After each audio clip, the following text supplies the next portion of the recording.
Join us today on Two Guys on a Porch. We salute the men and women in uniform, past and present, as we head into Memorial Day, especially remembering those who have given their lives in service to their country. Two Guys on a Porch.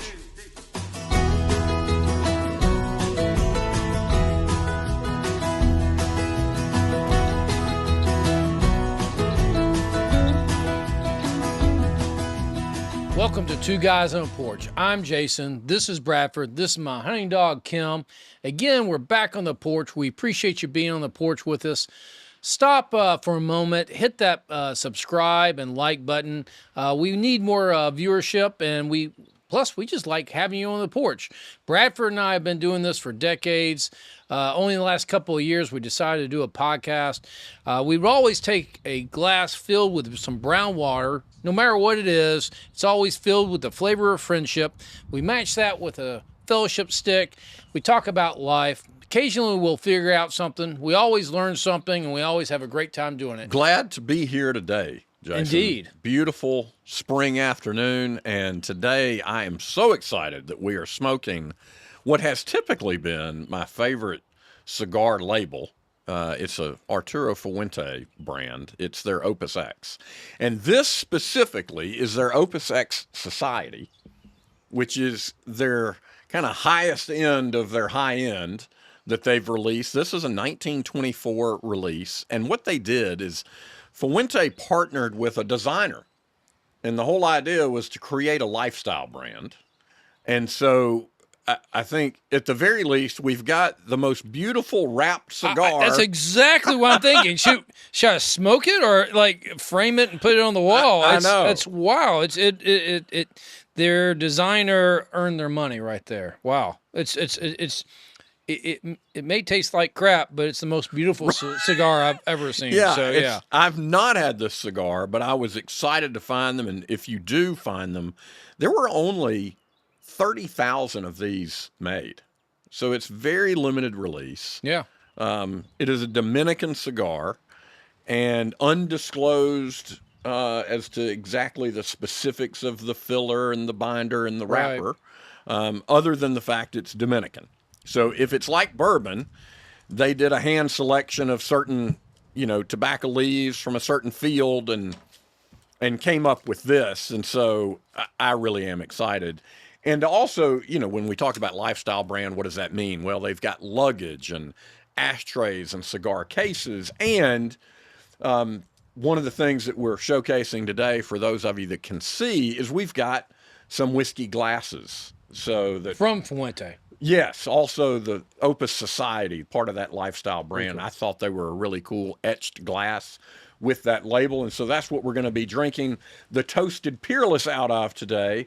We also are going to have American Eagle 4-year, which that dovetails nicely to our theme that we're going to be talking about today, which is, how is it and why is it that we as parents send our children off to war, and why do they choose to go? So I think that's a really interesting topic and especially pertinent in today's world that we live in. No doubt. So etiquette question. Again, this Opus X is packaged so nicely. It comes with the thin wood here. Technically, I suspect you like that and then light the cigar with a wood wrapper? I never thought about that. It does have a cedar wrapper, and I think that's to balance the humidity. Okay. So it's not like to somehow light it equally or something like that? No, I don't think so. All right. Well, I'll skip. And I love these wrappers. I tend to save these and make bookmarks for myself and fellow friends that I've spent time with on the porch. And I'll definitely be saving this. These are beautiful. Yeah, indeed. They are definitely bookmark worthy.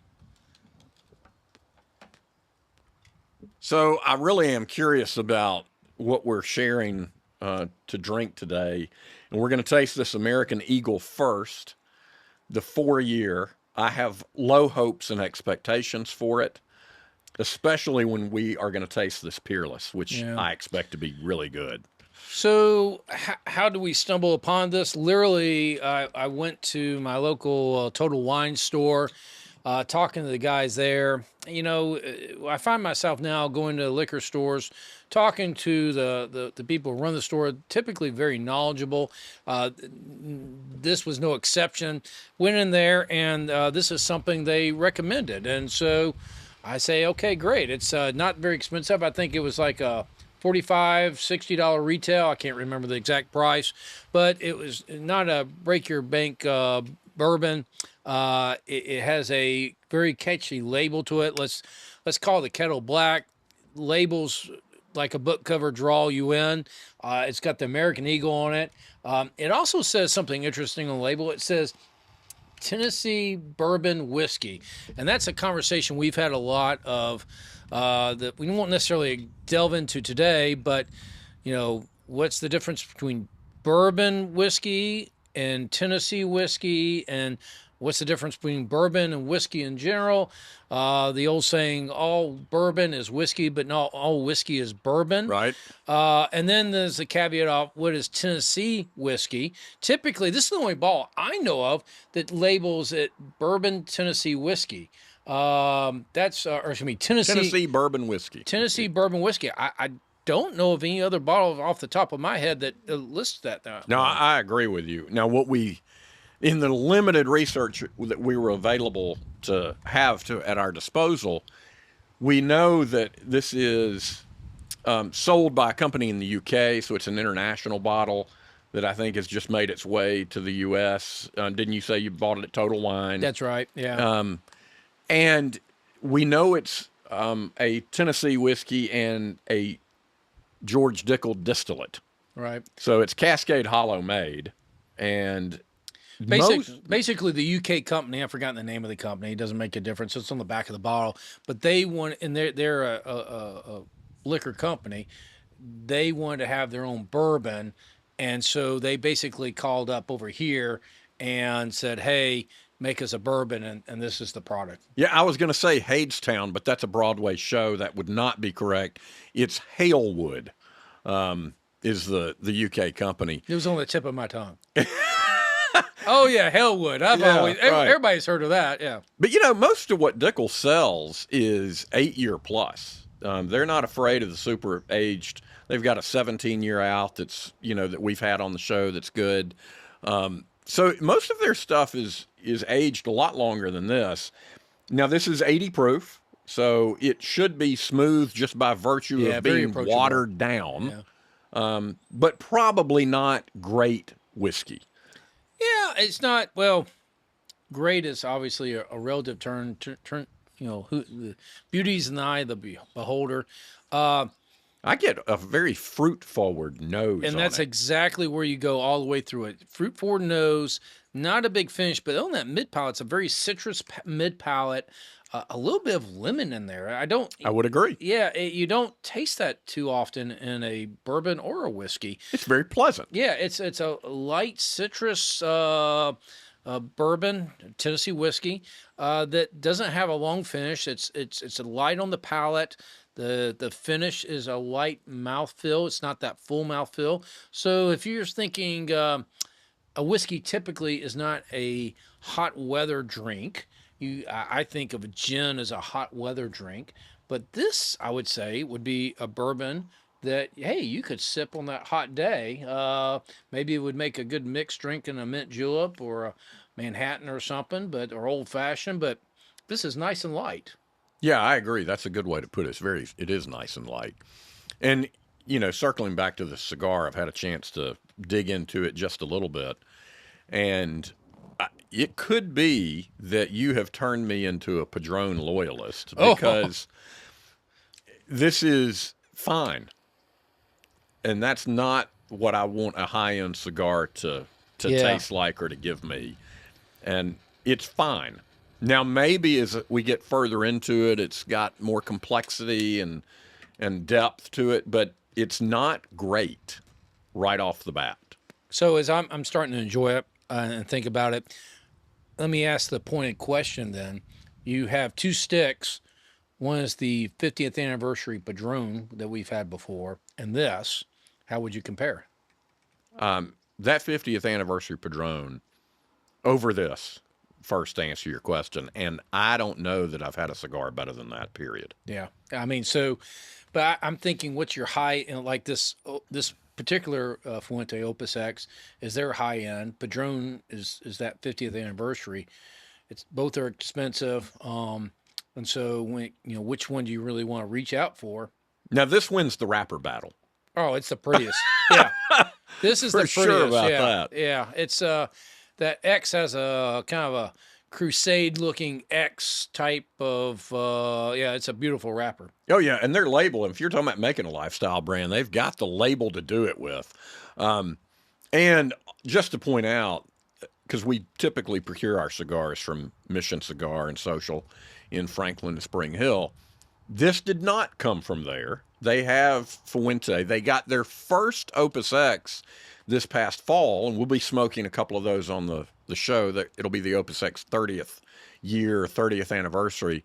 But I had to go elsewhere to find these because there were new releases of Opus and wanted to try them. And this was the one I was most excited about. And honestly, it's a little bit of a letdown initially. And by the way, this is $85 to $100 a stick. Wow. Anywhere you go. Wow. Yeah, you'd be lucky to find it under 100. We did, but most of what you see online, and there's not a lot of them, as I said, 30,000, $100 a stick. Wow. So to you, is it worth $100? No. Right? Yeah. Think about it a while, Jason, before you answer. Yeah. So that's before you told me the price, I did not know the price, and that surprises me. You've got if you're going to put that price tag next to your name, you've got to be really proud of it. And I don't know if they were really looked themselves in the mirror and straightened the eyes, and they could say this is $100 cigar. The growers there, the people in charge there at Opus. I don't know if this is what they're most proud of right here. Yeah, I would agree with that. Let's dig into our topic a little bit. I think this is, it's a question that's relevant right now just because there's a conflict in Iran that we have instigated to a large degree. I have a son who is in a hot zone of the world right now as an active duty Army officer. You have a son who is headed to college next year to pursue a similar path. Yep, he's going to the Citadel. It's a military college. One of the I forgot the exact jargon, but it's I think they call it a senior military college because while it's not a military academy, it's in that preference list that your curriculum and activities are such that you if desired, while not obligated, you can go directly into the military as an officer. Yeah, and his desired branch is going to be the Marine Corps. Yeah, for some reason the Marines just hit home with him, and so he's accepted in the Citadel. He's applying for the Marine ROTC scholarship, or you apply for the Navy, and then within that you go to the Marines. And so he's waiting to hear back from that. But certainly, if he doesn't get the ROTC scholarship now as a 4-year scholarship, he'll be persistent with it and apply again. So that's where he's heading. That's his calling. Well, and it may be part of the answer to our question for him. Why Marines? I don't know that I could answer that for him. He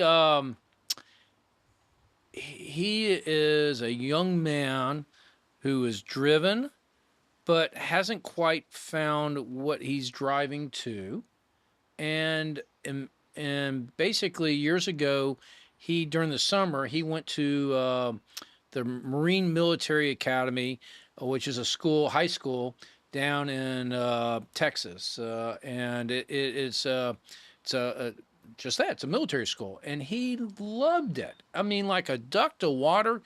It was I said summer camp. It's like a month long or something like that. And he loved it. He thrived in that. And even when he came back, he talked about that. And I think something with him just clicked. And I think that was the ictus of it. Well, and I wonder if their slogan, "The Few, the Proud, the Marines," has an element to it. Because they are the smallest military branch of the 4 major ones, not any disrespect to the Coast Guard being the 5th. But they are the smallest, but considered the most elite of the fighting forces. And so you wonder, does that play a part in his wanting to identify with that? Yeah, I suspect that it does. To hone more into that point, the Marines are the only branch that if you pass their boot camp, you're okay with the other forces, other branches, and so to be clear, if you were in the Army, you did serve time in the Army, but for whatever reason now you want to go serve in the Marines, you have to go back through their boot camp. Their physical fitness standards are higher than the other branches, as opposed to if you're serving the Marines and then go back to the Army, you're good. You don't have to do anything else. Yeah, and I want to be clear too. The branches have all of the military branches have struggled over the past couple of decades with meeting their enlistment quotas. So it's not that we've got a youth in America that's clamoring to join the services now. Although the past few years they've seen an uptick in meeting those quotas or coming closer to do so. But the history of our country is sending young men and women to war. Yeah. And I think about my dad, who was a proud World War II veteran, and proud because he served, not because he saw any combat, but he put the uniform on and he was willing to do so. And he talked about the fact that he enlisted out of high school and he was intentional about enlisting. There was a draft going on. Yeah. And he said that there was a little bit of a stigma attached to being drafted as opposed to enlisting because it showed that you were waiting as if you didn't want to go. Yeah. And he wanted to make it known that he wanted to be there. Interesting. Yeah, I thought so too. And now the reason he chose the Navy is he had an uncle that had been in the Navy and was on the USS Enterprise that had searched for the Amelia Earhart plane. And he heard those stories and was just enamored with that idea. And he said, wanted to see the world, as one of the naval slogans is. Now, he said, now most of the world is covered with water, and he had seen enough. But yeah, he was proud of his opportunity to serve. He did, nothing glamorous. He did troop transport between Long Beach and San Francisco, California, and Pearl Harbor and back. This was what years again? This was 1945. So he was right just in World War II. So as I'm just thinking in my mind, contrasting it to the Vietnam War era, there obviously there were some people who signed up, but it was mainly a draft. That's right. And an unwilling draft. There are lots of people trying to dodge the draft or somehow get out of it. Certainly brought on by exemptions. Back then it was if you were in college, you were exempted to a certain degree. But if you came out of high school not going to college, then that puts you draft eligible. And that, of course, raised up questions of societal status and economic status that just it was divisive as a nation. Well, perhaps well-intended, the secondary consequences were divisive. Yeah, without going too far into the history of, American military might and struggles through war, but we fought for our independence and secured that, right? Yep. In the 1700s. And we had to do that again in the War of 1812. And then as the dawn of the 20th century came, we began to want to become more of a world power. And so the Spanish-American War in 1898 afforded us the opportunity to make a bigger play on the world stage. We really, to a large degree, saved the world during World War I with our late entry there. And then World War II, our victory there in both the Pacific theater as well as the European theater put us on the world stage, and it changed policy for America to become the world's policeman. And right. So we go into Korea in the early 50s, and which ended in a stalemate. And so there was a little bit of a change in what's our role again in the world? Yeah. Those questions began to rise, and then Vietnam even more so. So you had the reality of fighting a war that was so different than what World War II had been, And what was our role in that? And it was, again, operating as more of a police state, trying to protect the world for democracy, agree with that or not. Our time there, the stalemate, the loss of life resulted in a lot of American public backlash to not only the war itself, but to the soldiers fighting it. And I'm curious, would you say, because we pulled troops out in 73, I think that shift has changed in terms of separating people, the public's idea of agreeing or disagreeing with a policy, but their view of the soldiers may have changed since then. What are your thoughts on that? Oh, I think absolutely. I think, and there's been multiple movies. Was the Tom Cruise movie, 4th of July? Yeah. Yeah, that was a big one. I think even, people, fictitious movies like Forrest Gump, that, it showed the disrespect of the soldiers. And, but they're just the messenger boys, if you will. They're the ones just following orders. They're not the ones who decided to go do this or do that. They are sacrificial. They are the ones who've paused their lives, maybe given up their lives in some circumstances, and said, "Hey, I'll answer this call to defend our country."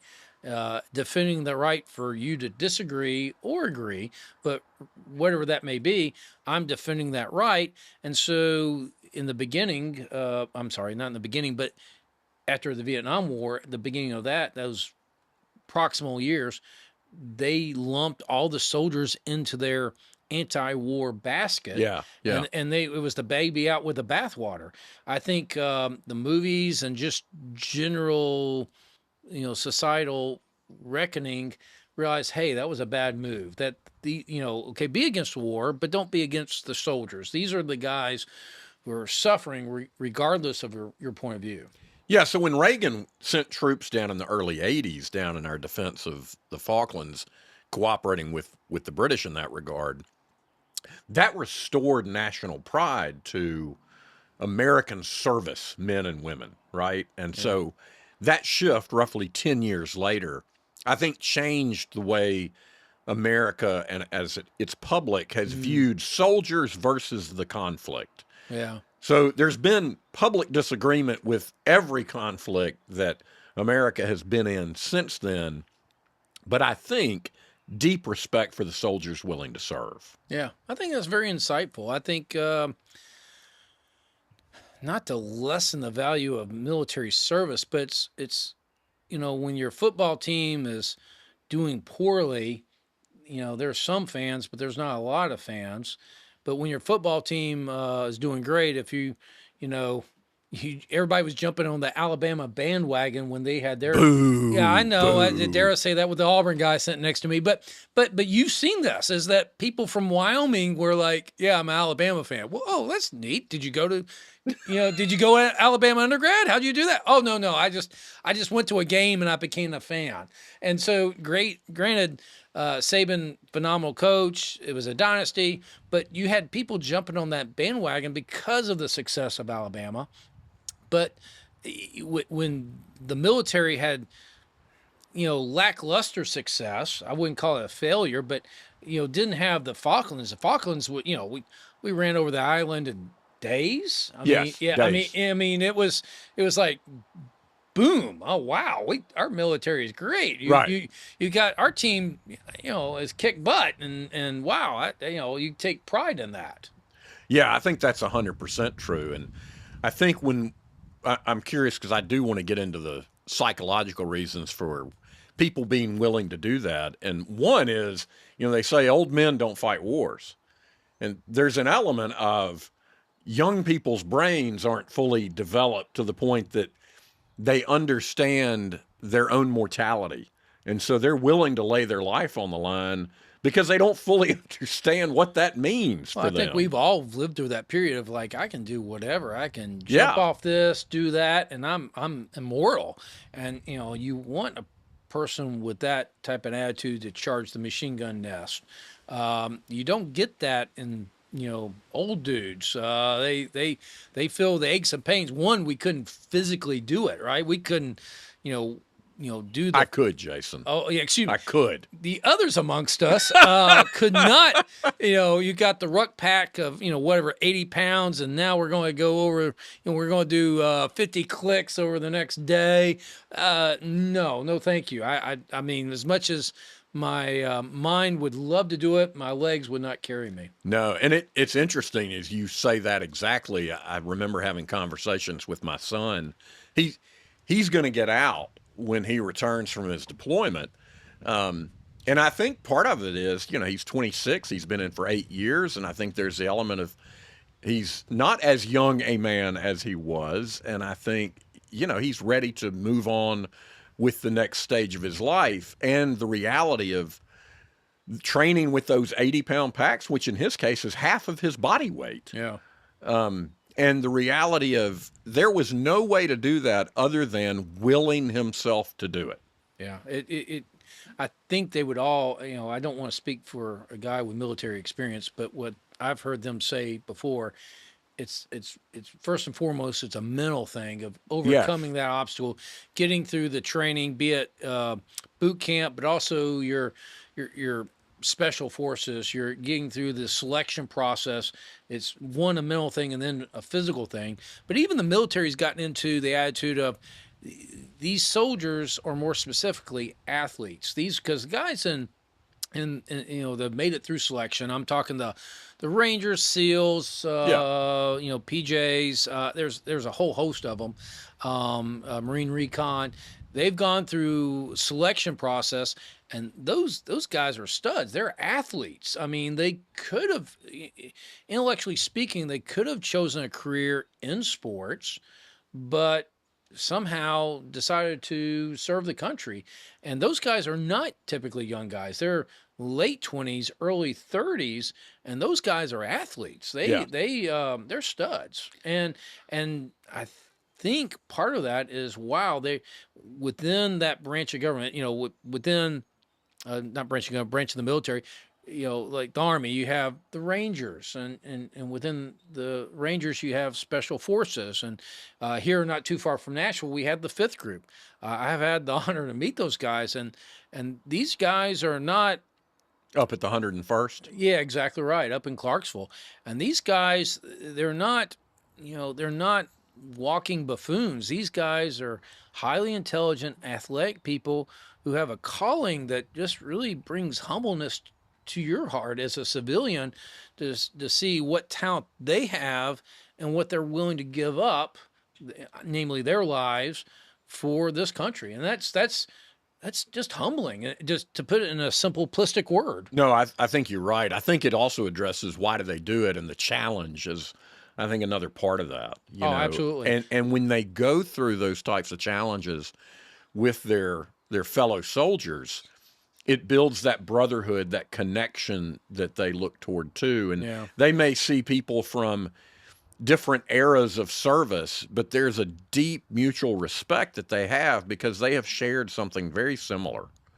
Yeah, no doubt. And I think in the next step is, hey, am I man enough to do this? I mean, they realize that going through selection, be it whatever it is, going through selection is a whole different thing of, okay, great, I'm part of this brotherhood, but am I man enough to survive this and get through this? I mean, that personally, I've always wanted to go in the military, but being a neurosurgeon in the military, they didn't go together. But looking back and reflecting on that, I always wonder if I had been man enough to do that. And, could I get through selection? And obviously that's a question I never know, but I did once. There was this organization called Go Ruck. You can look it up, goruck.com, and they are former special forces who put on essentially little boot camps. And I did one of their selection processes. It's not called selection. It was, I think they have different levels. It's tough. I think, anyway, it's a 24-hour thing where you go through just 24 hours, not like the 6 or months they go through. And they just wear you out doing all sorts of crazy stuff. I made it through, But I tell you what, I wouldn't have made a note through the next 12 hours. It was all I could do to get through it. I could barely drive home after that. So it gave me a next level respect for those guys. Well, and two, to think about, we're not just talking about the physical exertion, because some of them don't. The first three people who were killed in the conflict, in the current conflict in Iran, were National Guard soldiers from different backgrounds and walks of life who performed administrative jobs. But guess what? They're being sent to a zone in the country in which they're a target. They're in the line of fire. And they were. And they gave up their lives. So regardless of the jobs that each of the individuals fulfill, it's still the same level of willingness to sacrifice. Yeah. For the belief they have, for their brothers and sisters in uniform, all of those things. Yeah. I think back to that movie title, In Harm's Way, World War II, Pacific. Yes. Yeah, that was a great movie. You know, we've talked a lot about this. We've not hit on the toasted peerless that we have. And to talk a little bit about this. So this is something we found at the Kentucky Bourbon Festival last year. And our comment was we were pleasantly surprised by it. So you picked up a couple of bottles. Yes. And real quickly, Peerless is an old label. Their DSP, which is the distilled spirits, I was going to say product, but it's plant. It's where it's made. Their license was number 50, so it's an early licensure. In Kentucky. Yes, that's right. And it was restarted because they went out of business after Prohibition. It was restarted by the grandson and great-grandson of the founder. It's fifth generation, based in Louisville. And so it's a craft distillery. They don't make a ton. And this is their toasted, which is, just to clarify, so you have the new oak charred barrel. So that's always the case. These are a char level 3. And then they do a toasting of a new barrel. And so it's, in this case, it's aged for 5 years in the charred barrel, then moved to the toasted barrel. And it's to finish it in a little bit of a different flavor configuration because the toasting just does a little different something to the wood. Difference between a char and a toast, the toast is a shorter but higher heat, and so it gives a different characteristic to that wood. That's right. And so, as we drink out of these Opus X glasses, I'm curious as to your thoughts here. Well, again, on the glass, first of all, the most superficial thing, the marketing people for Fuente did a great job. It's a very cool, simple symbol. I love it. This is wonderful. I honestly, I know that we tasted it before. I remember liking it, but could not really remember it. This is a very pleasant reminiscence of that drink before. This is a very wonderful nose, kind of a smoky caramel nose, light, not overpowering.